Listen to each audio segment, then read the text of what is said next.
یک جوان نامش فراموش کردم، زبید نام داشت، فرزند یک زندانی اعضای فعال حزب نهضت اسلامی را بردن 5 سال زندانش کردن و دیروز یک خبر دیگه در اومد که یک مصفد 87 ساله را بردن با زندان کردن.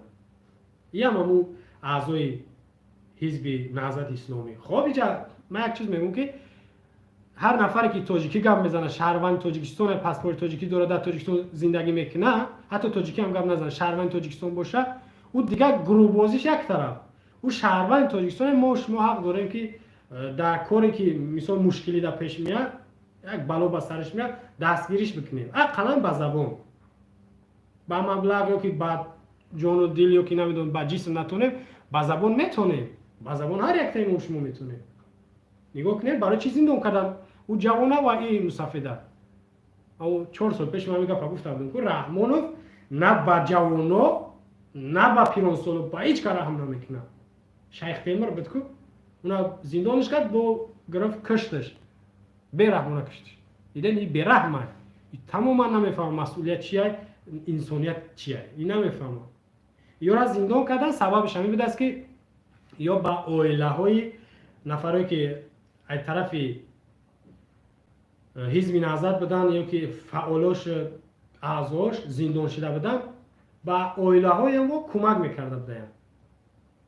برای همین خاطر که شما با عائله های ما کمک کردید، 5 سالی او جوانه و این مصفده روانه زندان کردن. این چی معنی داره؟ شوهر تا زندان میکنم، فرزند زن تا گشنه میمونن که بمرن یا که بیان در پیش پای ما بغلتن، زورک نان مرا.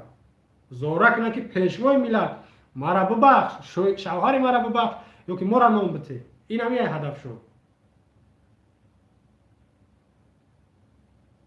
چی یک نفر از زندان کردی، نانوری خونه میگن یا که سردار عائله، زنش چی گناه داره، فرزندش چی گناه داره که او را یک نفر اومد کمک کرد، تو را میبری زندان میکنی. اینجا میگم که دشمن تنها و محبوس نیست.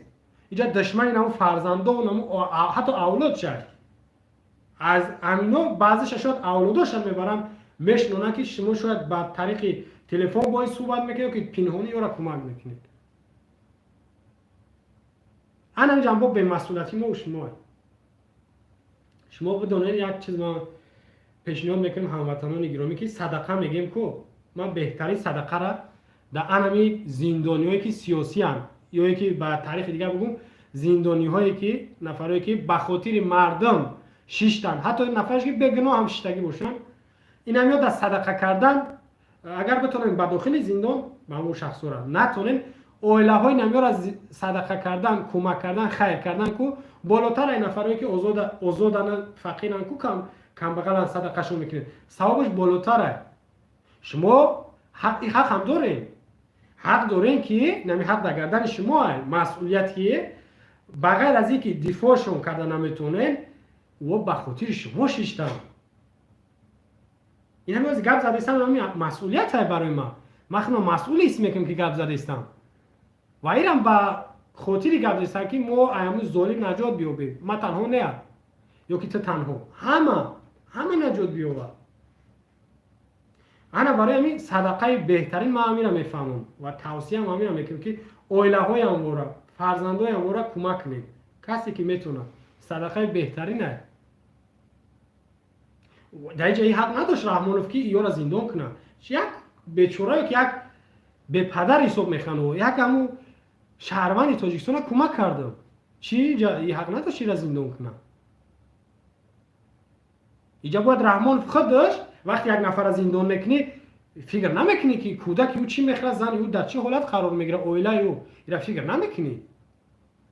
اگر ختم این مسئولیت میگریزی یا داره که یک مجاگه شده بود، پنهان شده بود، این گریختنه که یا که فرار کردن این بسیار دوست میداره، یاد گرفتگیه. در پراگ فرار کرده، در فرانسه، شویتسیا، در روسیه چند بار فرار کرد. این فراری که یا که خیلی بگم گریختنه که میگریزه، گریزانچک میگن یا کودکو. وقتی خودش این مسئولیت میگریزه، ما یک مونه بود. وقتی ویروس اعلام کن یک مو پنهان بود، یا کسل بود، یا که ترسید که ما کسل نشم گفته یک نام برم. یک مو گرفته بود، ای مسئولیت گرفته بود، پنهان شده بود. نیکون او 500 تن خدمت کجا شد؟ میلیاردهایی که اگر با سومونی حسابش کنیم با دلار میلیونها میلیاردها دلار، هزارها یورو، صد هزارها یورو کجا شد؟ داروها تونه کجا شد؟ مسئولا کجا شدن؟ هیچ حسابات ندادن. فقط 245 ماشین ولایت سوخت، 150 ماشین شهر بدخشان یا که خاروق یا که ولایت مختار کوهستان بدخشان، 300 ماشین ولایت ختلان، توفای پیشوای ملت مردم را فریب کردن. انا باید که نفر از زندان میکنی باید اویله او را فشیرش بکنی. وقتی خودت میگریزینن، من میدم زیدم در مسکو یک نفر بیمار میشه یا فوت میکنه، از دیگر برادران سنجم میکنن. اوقی وظیفه حکومت های رحمانوف نمی کار به شما حواله کردگیه، مسئولیت با گردن شما مونده. شما میگه که خیلی حکومت نمیکنه، برادر همین نمری مای همین برزن پولی که خیر کنین، همین همو کساله که یک مرگ برادری که مرده همین روان کنین. این مسئولیت حکومت های سفارت های. اما اون پاسپورت های خارجی دارین، پشت اون را بخونه چی نوشتگیه، در هر مشکلی میغلطین در زودترین فرصت سفارت در نزد شما حاضر میشه که با سفارت مراجعت کنید.